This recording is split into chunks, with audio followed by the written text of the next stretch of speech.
बहुत ही अच्छा काम किया। मंच पे भी तमाम सोलापुर शहर के जाने माने लोग बैठे हैं, सामने तमाम मेरे भाई और हमारे मीडिया वाले पत्रकार लोग भी बैठे हैं। अगर कल हो या परसों तक सोलापुर में अगर 2 सीट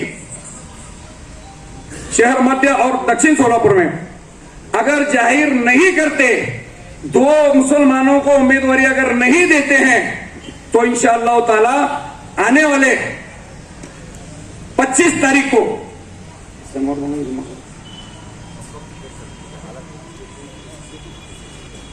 ये तमाम अभी 2 दिन का इंतजार करेंगे। 2 दिन के अंदर अगर उन्होंने मुसलमानों को अगर सीट देने का काम नहीं किया, उम्मीदवारी नहीं दी, मुसलमानों की अगर उन्होंने कीमत नहीं की, तो इंशाअल्लाह ताला 22-23 तारीख के दिन फिर से एक मीटिंग यहां पर इंशाअल्लाह बुलाएंगे और उस मीटिंग में तय करके एक सोलापुर, पूरे सोलापुर शहर और जिले का मेड़ावा पांगल स्कूल के अंदर तय करेंगे और उसमें इंशाअल्लाह ताला आने वाले वक्त में यानी कि 20 नवंबर को मतदान करना या नहीं करना या किसको ठहरा करना, इसका फैसला इंशाअल्लाह आप तमाम लोग मिलकर आने वाले 4-5 दिन के अंदर करेंगे, ऐसा मैं जाहिर करता हूं।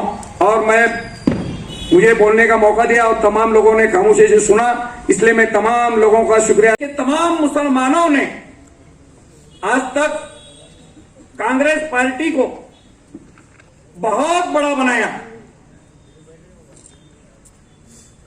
लेकिन कांग्रेस पार्टी ने हमेशा एक ही लफ्ज उनका वापर किया, अगर मुसलमान घर के बाहर निकलकर कांग्रेस को वोटिंग नहीं किया तो भारतीय जनता पार्टी हुकूमत करेगी।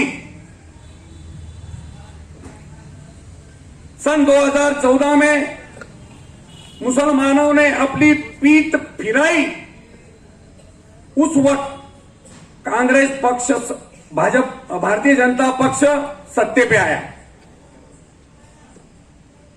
क्या नुकसान हुआ भाई हमारे मुसलमानों का? कौन क्या कर सका? लेकिन भारतीय जनता पार्टी सत्ते पर आने से कांग्रेस पार्टी का नुकसान नहीं हुआ क्या नहीं हुआ? कांग्रेस पार्टी, मुसलमान वो कौम है, चाहे तो कांग्रेस को सत्ते पर ला सकती और लात डालकर बिठा भी सकती। और उन्होंने देखा है 2014 में तमाम मुसलमान एक हुए, इसलिए कांग्रेस पार्टी को घर में बैठना पड़ा, बाहर जाने का वक्त उनका सवाल ही नहीं पैदा होता। मुसलमानों का क्या नुकसान हुआ बोलो? सरकार कोई भी हो, अगर हमारा लीडर मजबूत है और हमारी कौम अगर एक है तो इंशाअल्लाह ताला कोई भी काम अपना अधूरा नहीं रहता और कोई भी काम को रुकावट करने में हिम्मत कोई भी सरकार की नहीं है। मैंने ये भारतीय जनता पक्ष के सरकार में से अभी 4 महीने में 10 कानून बनाया, 10। मेरे पास सबूत है पूरे। कांग्रेस पार्टी हमेशा, अभी हमारे कुछ लीडर ने बोले, शकील हमारे मौलवी ने बोला 11 लोग हैं, लेकिन इस साल इस मर्तबा 11 नहीं 12 लोगों ने उम्मीदवारी मांगी है, 12 में मैं है। ये ठीक है? ये शौकत पठान ने यादी बनाई। 10 तारीख को दोपहर को 3-3:15 बजे मेरी मुलाकात हुई कांग्रेस पार्टी में। उसके बाद 11 लोगों की लिस्ट बनाई, उसमें मेरा नाम नहीं है, इसलिए 11 लोग का मैं कुछ बोल ही नहीं सकता 11 लोगों के बारे में। कौन क्या करे, सोलापुर शहर के लिए कौन क्या करना चाहता है और कौन क्या करे, ये सब लोग अपने आंखों से देखे ले। सोलापुर में 4 महापौर बने मुसलमानों के, एक हमारे यहां भी है, अरिफ भाई भी यहां थे। सोलापुर का कितना विकास हुआ और समाज का कितना विकास हुआ, ये आप लोगों को मालूम है।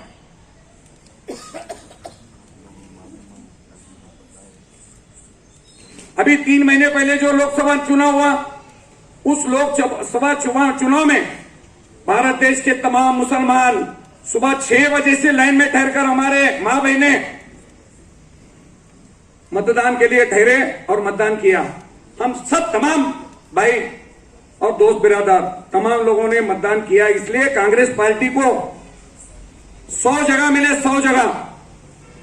और जो भारत देश के पंतप्रधान नरेंद्र मोदी और उनकी जो टीम बोल रही थी अब की बार 400 की पार, तो उनको रोकने का काम सिर्फ और सिर्फ मुसलमानों ने किया है। वो मुसलमान है, मुसलमान ताकत रखता है क्योंकि मुसलमान सिर्फ और सिर्फ अल्लाह को डरता है। आज ये मुसलमानों के एक ही की वजह से पंतप्रधान नरेंद्र मोदी अकेले के दोनों पैर पर से नहीं ठहरे, उनको दूसरों के कुबड़े पर ठहरना पड़ा। वो रहता ना, हमारे हैंडीकैप भाई को हाथ में लकड़ी लेना पड़ता है, उसी मुताबिक नरेंद्र मोदी जी को दोनों तरफ 2 लकड़ी लेकर ठहरना पड़ा, चंद्रबाबू नायडू और नीतीश कुमार।